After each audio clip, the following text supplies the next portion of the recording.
Hello guys, Alvi വ്ളോഗ്സിലേക്ക് ഏവർക്കും സ്വാഗതം. ഇപ്പൊ ഞങ്ങൾ നിൽക്കുന്നത് നമ്മുടെ കാരൂരാണ്. നമ്മുടെ അഖിൽചേട്ടന്റെ ബർത്ത്ഡേ ആണ്. അഖിൽചേട്ടൻ സർപ്രൈസ് ആയിട്ട് ഇത് മൈദ ഇതാണ് നമ്മുടെ സ്വന്തം കോഴിമുട്ട. ഇതിന്റെ ഒരു സസ്പെൻസ് എന്താണെന്ന് വെച്ച് കഴിഞ്ഞാൽ ആൾക്ക് MMA ബോക്സിംഗ് ആള് ഞങ്ങൾ ഡെയിലി വന്ന് തരാളോ. എടാ ഞാൻ നമ്മുടെ ചാലക്കുടി നെക്സസിൽ പോയിട്ട് ഇതിങ്ങനെയൊക്കെയാണ് പഞ്ച് ചെയ്യാറ്. അത് ഒരു ദിവസം എന്റെ കൂടെ ജിമ്മി വന്നപ്പോ ആള് പറയാം, എടാ നീ ഇതൊന്നും ഇങ്ങനെ പഠിച്ച് അത് ഇങ്ങനെ വന്നിട്ട് ഇങ്ങനെ റെഡി പിന്നെ പാളെ ഇങ്ങനെ പോകണ്ടായ ആ ഒരു തള്ളുകളുടെ അഖിൽചേട്ടന്റെ ബർത്ത്ഡേ അന്ന് ആഘോഷിക്കണം. ഒറിജിനൽ ആണോ എന്ന് നമുക്കൊന്നും അറിയാം കേട്ടോ. ഇതിന്റെ ഒരു അടുത്ത ട്വിസ്റ്റ് എന്ന് വെച്ച് കഴിഞ്ഞാൽ ആള് ഈ കൊല്ലം കഴിഞ്ഞ് കഴിഞ്ഞാൽ ചിലപ്പോ കല്യാണം കഴിക്കും.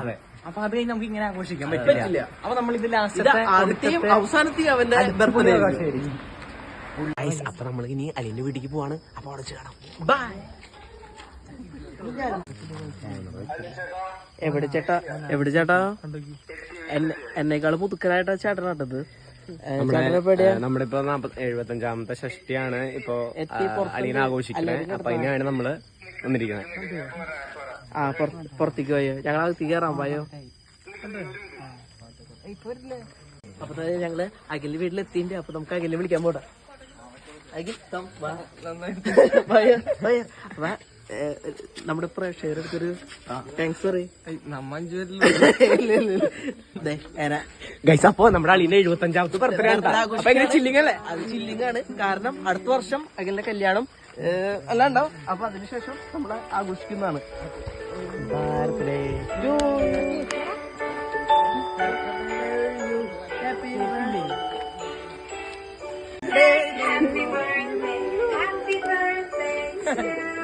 വേറൊരു സാധനം കാണിച്ചേ. അയ്യോ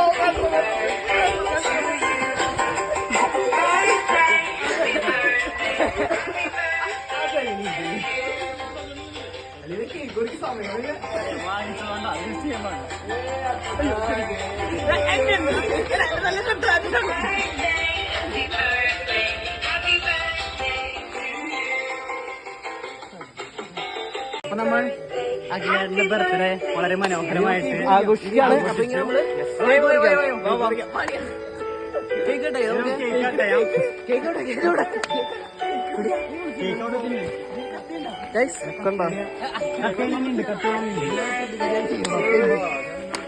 അലീന് അടുത്ത വർഷം ഇതുപോലെ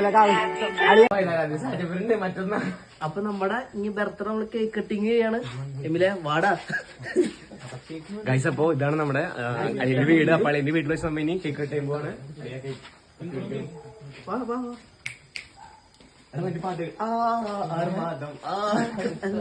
ഞാൻ പാടില്ല.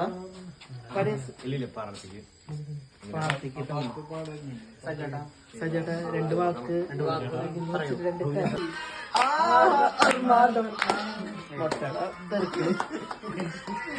മൊട്ടേരൊന്നും എനിക്ക് ചെയ്യരുത്.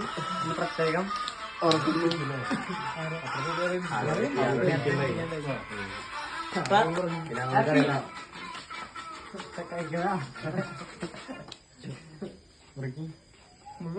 മുറുക്കി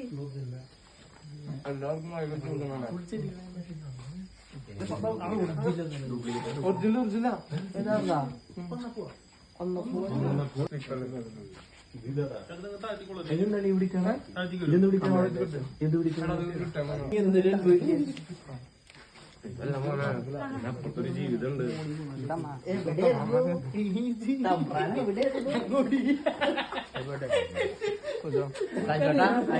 ബർത്ത്ഡാഘോഷം കഴിഞ്ഞെന്താ നമ്മളിവിടെ പോവാണ്. ഇവനെ കുളിപ്പിക്കണ ഒരു ഇതാട്ടാ. ഒക്കെ ബൈ.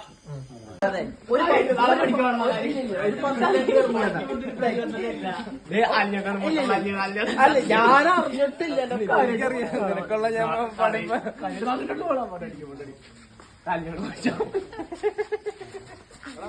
ബൈ.